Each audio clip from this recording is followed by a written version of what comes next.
Hi viewers, இனி வரக்கூடிய வீடியோவில் என்ன நடக்குதுன்னு சொல்லிட்டு பார்ப்போம். வீடியோக்குள்ளே போகிறதுக்கு முன்னாடி நம்ம சேனலை லைக் அண்ட் சப்ஸ்கிரைப் பண்ணிவிட்டு கொஞ்சம் சப்போர்ட் பண்ணுங்கள்.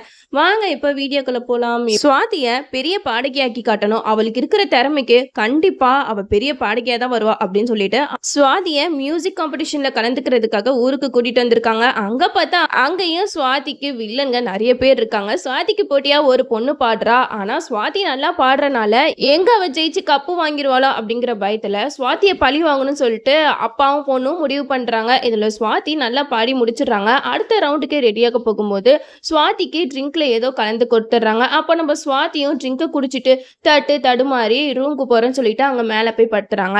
அப்போ பின்னாடியே வந்து ரெண்டு பசங்க சுவாதி கிட்ட தப்பா நடந்துக்க முயற்சி பண்றாங்க. அந்த நேரத்துல நம்ம ரேவதி கார்த்திக் ரெண்டு பேருமே வந்து சுவாதியை காப்பாத்திடுறாங்க. சரி, இந்த இதுல தான் தப்புஸ்டா, அடுத்து நம்ம வைக்கிற ஆப்புல அவ இந்த ஊரை விட்டே ஓடி போயிடுவான், இந்த காம்படிஷன்ல எல்லாம் கலந்துக்க மாட்டான் அப்படின்னு சொல்லிட்டு அந்த பொண்ணு ஒரு வேலை பண்றா. சுவாதியோட பேக்ல நெக்லீஸை போட்டுடுறாங்க. அது தெரியாம சுவாதியும் கேஷுவலா அங்க இருந்து கிளம்புறதுக்கு பாக்குறாங்க. அந்த இடத்துல அந்த பொண்ணோட அப்பாவும் போலீஸ்க்கு கால் பண்ணி நடந்த எல்லா விஷயத்தையும் சொல்றாங்க. இந்த மாதிரி சுவாதிங்கிற ஒரு பொண்ணை நீங்க ரொம்ப செக் பண்ணணும், அவளோட பேக்ல ஒரு தங்க நெக்லஸ் இருக்கும், அது அவ தான் திருடுனா அப்படின்னு சொல்லிட்டு அவளை ஒரு 2 ஹவருக்கு உங்க கூட வச்சுக்கோங்க, அதுக்கப்புறம் அவளை நீங்க ரிலீஸ் பண்ணிருங்க அப்படின்னு சொல்லிட்டு சொல்ல, அதை கேட்ட போலீஸாரும் நான் பாத்துக்கிறேன் சார், நீங்க கவலைப்படாதீங்க அப்படின்னு சொல்றாங்க. அதுக்கு அவர் சொல்றாரு, எந்த பெரிய இடத்துல இருந்து ஃபோன் வந்தாலும் சரி அந்த ஃபோனை நீங்க அட்டன் பண்ணக்கூடாது, ஒரு 2 ஹவர் என் பொண்ணு அந்த மியூசிக் காம்படிஷன்ல பாடி ஜெயிச்சு கப்பு வாங்கிட்டு வரணும், அதுக்கப்புறமா நீங்க அந்த பொண்ணை விட்டுருங்க அப்படின்னு சொல்லுவாங்க. அதை கேட்டுட்டு போலீஸும் சுவாதியை செக் பண்றதுக்காக வராங்க. இந்த சைடு நம்ம ரேவதி வந்து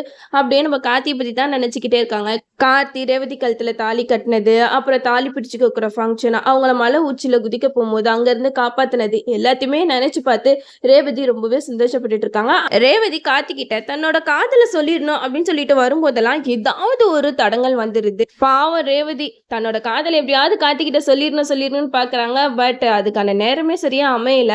இந்த தடவை நம்ம சுவாதியை போலீஸ் வந்து செக் பண்ணும்போது பேக்ல அவங்க சொன்ன மாதிரியே நெக்லஸ் இருந்திருக்கு. அந்த நெக்லஸை ஏமா திருடினேன் அப்படின்னு சொல்லிட்டு கேட்காதுக்கு சுவாதி எவ்வளோ சொல்றாங்க, எனக்கு தெரியல சார், எப்படி அந்த நெக்லஸ் என்னோட பேக்ல வந்துச்சுன்னே தெரியல அப்படின்னு சொல்ல, அதுக்கு அந்த போலீஸாரும் அதெல்லாம் தெரியாதுமா, போலீஸ் ஸ்டேஷனுக்கு வா, உங்ககிட்ட நாங்க கொஞ்சம் விசாரிக்கிறோம் அப்படின்னு சொல்லிட்டு சொல்றாங்க.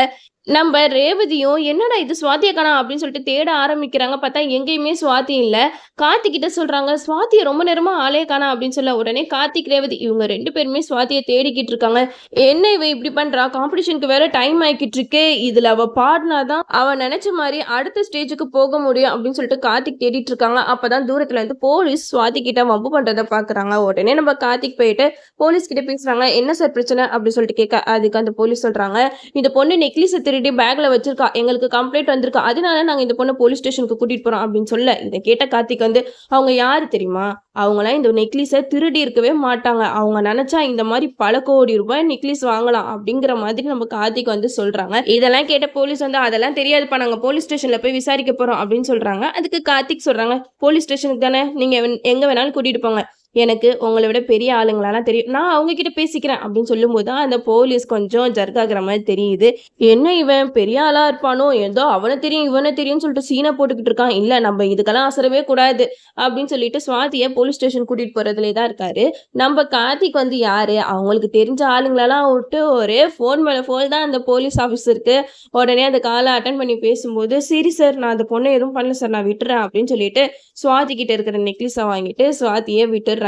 அப்ப நம்ம கார்த்தி சுவாதி கிட்ட கேக்குறாங்க, சுவாதி நீங்க பாடுறதுக்கு தான் வந்த, நீ எங்களை விட்டு எங்கேயும் போகாத, ஏன்னா உன்னை சுத்தி நிறைய எதிரிகள் இருக்காங்க அப்படின்னு சொல்லிட்டு கார்த்திக் வந்து சுவாதியை பாடுறதுக்காக கூட்டிட்டு போயிடுறாங்க. இந்த இடத்துல கார்த்திக் இருக்கிற வரைக்கும் சுவாதி மேல எவ்வளவு பழி போட்டாலும் சரி, அவங்கள கடத்தினாலும் சரி, நம்ம கார்த்திக் வந்து போய் காப்பாத்தி கூட்டிட்டு வந்துருவாரு. அது நம்ம எல்லாத்துக்குமே தெரியும். இனி வரக்கூடிய எபிசோட்ல என்னெல்லாம் நடக்குது நம்மளும் வெயிட் பண்ணி பார்ப்போம். ஓகே வீவர்ஸ், இந்த வீடியோ உங்களுக்கு பிடிச்சிருந்தா லைக் பண்ணுங்க, மறக்காம நம்ம சேனலை சப்ஸ்கிரைப் பண்ணிருங்க.